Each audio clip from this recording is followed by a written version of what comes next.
Welcome to Raja's knowledge. جو viewers ہمارے channel پر نئے ہیں ہمارے چینل کو لائک کریں، سبسکرائب کریں اور بیل آئیکن کو دبا دیں تاکہ کوئی بھی نئے آنے والی ویڈیو وہ مس نہ کر سکے۔ آج کا ہمارا ٹاپک ہے ورلڈ وار ون۔ چلتے ہیں آج کی ٹاپک کی جانب۔ ورلڈ وار ون، پہلی جنگ عظیم۔ پہلی جنگ عظیم 1914 کو شروع ہوئی اور 1918 کو ختم ہوئی۔ پہلی جنگ عظیم 28 جولائی 1914 کو شروع ہوئی۔ سب سے بڑی وجہ آسٹریا ہنگری کے شہزادے آرچیڈیوک فرانز فرڈینینڈ کا قتل تھا۔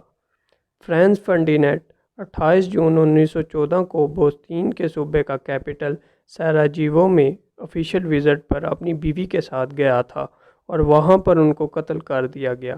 فرانز فرڈینینڈ کا قتل گیوریلو پرنسپ، جس کا تعلق سربیا سے تھا، جو کہ ایک دہشت گرد تھا، پہلی جنگ عظیم کی سب سے بڑی وجہ شہزادے کا قتل تھا۔ اور بھی بہت سی وجوہات تھیں پہلی جنگ عظیم کی، جیسا کہ militarism, alliances, imperialism, nationalism. World war one سے پہلے یورپ کے پاس بہت سے ہتھیار تھے، جیسا کہ ٹینک، مشین گن اور لڑاکے طیارے وغیرہ۔ برطانیہ اور جرمنی بہت جلدی سے ترقی کر رہے تھے۔ برطانیہ نے طاقت کا توازن برقرار رکھنے کے لیے مختلف ممالک میں جنگی اتحاد بنانا شروع کر دیا۔ ان اتحادیوں نے فوجی معاہدوں کے ساتھ ساتھ کچھ خفیہ معاہدے بھی کر لیے۔ ان اتحاد میں دو اتحاد قابل ذکر ہیں۔ پہلا 1882 ٹرپل الائنس۔ اس اتحاد میں اٹلی، ہنگری، آسٹریا، جرمنی شامل تھے۔ اس کا مطلب اگر کوئی ملک ایک پر حملہ کرے گا تو تینوں مل کر اس پر حملہ کریں گے۔ دوسرا فوجی اتحاد 1907 میں فرانس، رشیا، برطانیہ کے درمیان ہوا۔ اٹلی نے لڑائی کے وقت ٹرپل الائنس چھوڑ کر برطانیہ کا ساتھ دینا شروع کر دیا۔ ٹرپل الائنس میں موجود آسٹریا ہنگری نے اٹلی کے کچھ علاقے پر قبضہ کر لیا تھا۔ پہلی جنگ عظیم میں دنیا دو حصوں میں تقسیم ہو گئی تھی۔ ایک طرف الائڈ پاور تھی، برطانیہ، فرانس، رشیا، اور بعد میں دوسری طرف central power Austria Hungary, Germany, عثمان امپائر شامل تھی، اور بعد میں اٹلی، جاپان، امریکہ بھی شامل ہو گیا۔ جب فرانز فرڈینینڈ کا قتل ہوا تو آسٹریا ہنگری نے سربیا کے خلاف جنگ کا اعلان کر دیا، جو کہ شہزادے کے قتل کی صورت میں سربیا پر لگا، کیونکہ سربیا بوسنیا کو علیحدہ ریاست بنانے میں مدد دے رہی تھی، اور آسٹریا ہنگری نے سربیا پر الزام لگایا کہ سربیا کی انٹیلیجنس نے فرانز فرڈینینڈ کے قتل کی منصوبہ بندی کی ہے۔ آسٹریا ہنگری نے سربیا کو الٹیمیٹم دیا کہ بغیر جنگ کے ہتھیار ڈال دو اور آسٹریا ہنگری کے قبضے میں آ جاؤ، جبکہ سربیا نے سرنڈر کرنے کی بجائے رشیا سے مدد لے لی۔ رشیا نے اپنی فوج اس جنگ کے لیے منظم کرنا شروع کر دی۔ ان حالات میں آسٹریا ہنگری نے جرمنی سے مدد مانگ لی، کیونکہ 1882 میں جرمنی اور آسٹریا ہنگری کے درمیان معاہدہ ہو چکا تھا کہ جنگ کی صورت میں دونوں ممالک ایک دوسرے کی مدد کریں گے۔ جرمنی نے آسٹریا ہنگری کا ساتھ دینا شروع کر دیا اور دونوں نے مل کر سربیا پر حملہ کر دیا۔ اس کے فوراً بعد رشیا نے جرمنی اور پھر فرانس نے جرمنی پر جنگ کا اعلان کر دیا، کیونکہ فرانس اور رشیا کے درمیان بھی جنگ کا معاہدہ ہو چکا تھا۔ جرمنی، آسٹریا ہنگری، اٹلی کے درمیان بھی جنگ کا معاہدہ ہو چکا تھا۔ ان تمام ممالک نے یہ طے کیا ہوا تھا اگر کوئی ملک ان تینوں میں سے کسی پر حملہ کرے گا تو تینوں مل کر اس کا دفاع کریں گے۔ جرمنی، آسٹریا ہنگری نے پہلے حملہ کیا تو اٹلی نے ان کا ساتھ دینے سے انکار کر دیا۔ جرمنی نے شلیفن پلان کا منصوبہ بنایا۔ اس منصوبے کے مطابق رشیا کو اپنے فوجیوں کو متحرک کر کے جرمنی کی سرحدوں تک لانے کے لیے کم سے کم 6 ہفتے لگتے تھے۔ جرمنی کا منصوبہ یہ تھا کہ اپنی زیادہ تر فوج کو مغرب کی جانب بھیج کر فرانس کو 6 ہفتوں میں شکست دے دی جائے۔ پھر اس سے پہلے رشیا اپنے فوجیوں کو متحرک کرے، جرمنی اپنی فوج کو رشیا کی سرحد تک لے جائے گی۔ جرمنی فرانس پر بیلجیم کی جانب سے حملہ کرنا چاہتا تھا۔ بیلجیم نے انکار کر دیا، جس کے نتیجے میں جرمنی نے بیلجیم پر حملہ کر دیا اور فرانس کے خلاف بھی جنگ چھڑ گئی۔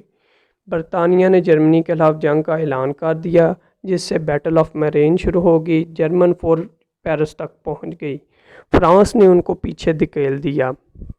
جرمن فوج نے آئسن ریور کے شمال میں خندق کھودنا شروع کر دی۔ فرانس نے بھی خندق کھود دی اور ٹرینچ وار شروع ہو گئی، جو کہ اگلے 4 سال تک جاری رہی۔ ورلڈ وار 1 میں ٹرینچز کا بہت استعمال کیا گیا۔ فوجی رات دن اسی ٹرینچز میں رہتے تھے، یہیں کھاتے پیتے اور سوتے تھے کہ وہ یہاں سے نکلنے کی کوشش کرتے تو مشین گن کا شکار ہو جاتے۔ ٹرینچز زیادہ تر جرمنی اور فرانس کے درمیان بنائی گئی۔ تھنڈر پاور کی حمایت میں عثمانیہ سلطنت کی جنگی جہازوں نے رشیا کی بندرگاہوں پر بمباری شروع کر دی۔ رشیا نے عثمانیہ سلطنت کے خلاف جنگ کا اعلان کر دیا۔ فرانس اور برطانیہ بحری پلی آئس لینڈ پہنچ گئے۔ عثمانیہ سلطنت ان کو پیچھے دھکیلنے میں کامیاب ہو گئی۔ اس طرح اس جنگ میں کئی ممالک اپنے دوست ممالک کا ساتھ دیتے ہوئے جنگ میں کود پڑے۔ Germany U boat submarine نے برطانیہ کے مسافر جہاز میسیڈونیا کو تباہ کر دیا۔ یہ جہاز 18 منٹ میں ڈوب گیا۔ اس میں 1200 افراد ہلاک ہوئے، جس میں 128 امریکن بھی شامل تھے۔ امریکہ نے کہا اگر امریکہ چاہے تو جنگ کر سکتا ہے، لیکن انہوں نے جرمنی سے بحری حملے ختم کرنے کا مطالبہ کیا، جسے جرمنی نے قبول کر لیا، لیکن بعد میں جرمنی نے بحری حملے دوبارہ شروع کر دیے۔ جرمنی اور برطانیہ کی ڈنمارک کے قریب بحری جنگ چھڑ گئی۔ یہ ورلڈ وار 1 کی سب سے بڑی پہلی بحری جنگ تھی۔ برطانیہ نے سمندر کا زیادہ تر قبضہ برقرار رکھا، لیکن جرمنی نے برطانیہ کے جہازوں کو زیادہ نقصان پہنچایا۔ جرمنی نے فرانس کے شہر وردان پر حملہ کر دیا۔ اس جنگ میں فرانس اور جرمنی کا بہت جانی اور مالی نقصان ہوا۔ برطانیہ نے جرمنی کی توجہ وردان سے ہٹانے کے لیے بیٹل آف زوگ شروع کر دی۔ جرمنی رشیا کے علاقوں میں داخل ہو چکا تھا، رشیا کی فوج کو پیچھے دھکیلتے ہوئے جا رہے تھے۔ رشیا میں انقلاب آ گیا، زیک نیوکلس کی حکومت ختم ہو گئی۔ جب رشیا میں بیلشوکس کی حکومت آئی تو انہوں نے جنگ بندی کا فیصلہ کر لیا اور جنگ سے پیچھے ہٹ گئے۔ امریکہ اس جنگ میں الائنس کو مسلسل جنگی ہتھیار اور امداد بھیج رہا تھا۔ جرمنی کے وزیر خارجہ نے میکسیکو کو زمرمین ٹیلی گرام کے ذریعے جنگ میں اس کا ساتھ دینے کی دعوت دی اور امریکہ کے خلاف ورگلایا۔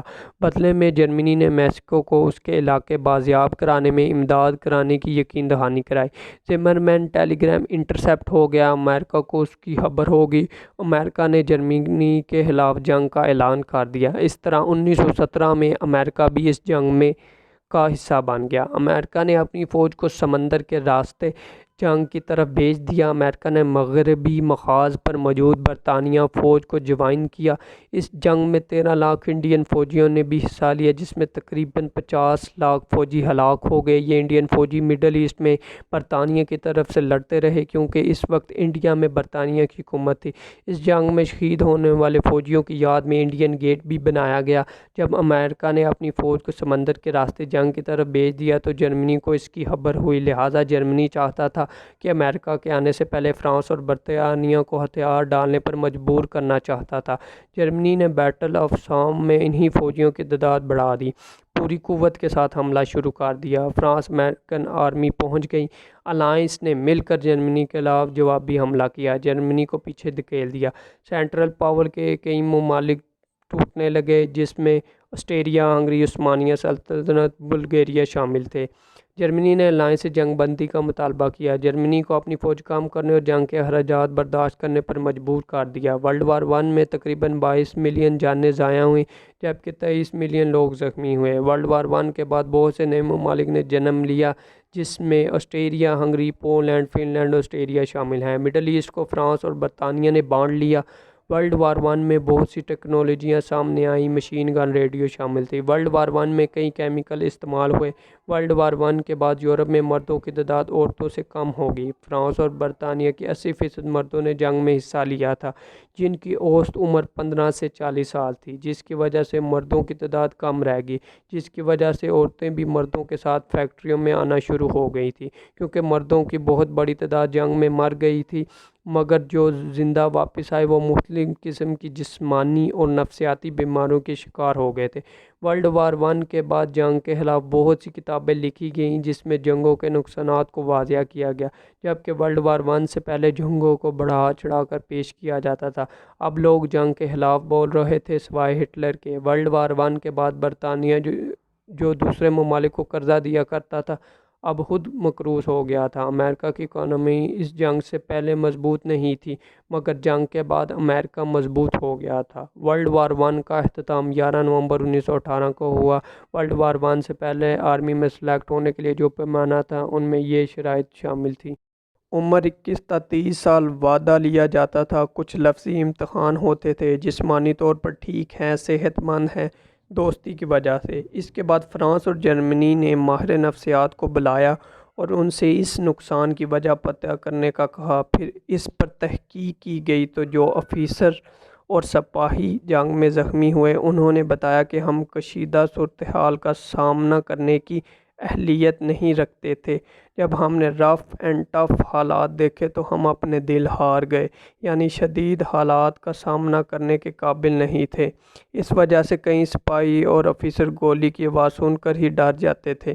اس وجہ سے بہت سے فوجی بھاگ گئے، حالات کا سامنا کرنے کے بجائے گرفتاریاں دے دیں، خود کو سرنڈر کر دیا یا پھر خودکشی کر لی۔ اس نقصان کی سب سے بڑی وجہ سلیکشن پروسیجر ٹھیک نہیں تھا۔ اس تمام تفصیل کا مقصد یہ تھا کہ جب آرمی میں افسر بھرتی کیے جاتے تھے تو ان کے لیے کوئی مخصوص پیمانہ نہیں تھا۔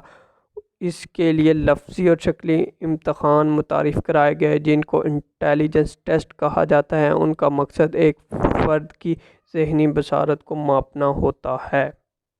نیکسٹ ویڈیو میں پاکستان آرمی میں ہونے والے کورسز، ان میں انٹیلیجنس ٹیسٹ، فزیکل، میڈیکل اور انیشیل انٹرویو کے بارے میں بتایا جائے گا اور ISSB کے بارے میں۔ اگر ویڈیو اچھی لگی ہو تو اس کو لائک کریں اور چینل کو سبسکرائب کریں اور دعاؤں میں یاد رکھیں۔ اللہ حافظ۔